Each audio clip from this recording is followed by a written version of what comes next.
Hey guys, I want to give more information about sa ako ang TESDA na Caregiving NC2 vocational course. Here are the requirements kung college graduate kay TOR or diploma. Form 138, if you're a high school graduate, you need a photocopy of your PSA birth certificate, marriage contract if you're married, and 2 pieces na 2x2 ID picture with white background. Ang amuang classes kay nag-start atong August and mahuman siya karong April of next year.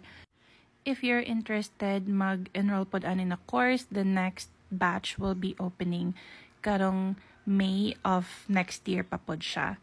So, just to give you an idea, ang amuang school is sa St. Patrick Math Science School sa Laverna, diri sa Davao City. The total tuition fee is 20,000 pesos.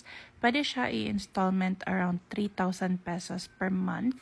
And ang schedule of classes kay online lang siya every Sunday.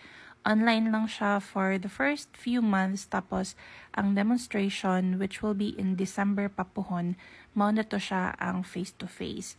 Gihatagan pud mi og module or like a book nga studyhan para makastudy mi para sa competencies kay mao to ang mga ipang demo or ipang demonstrate.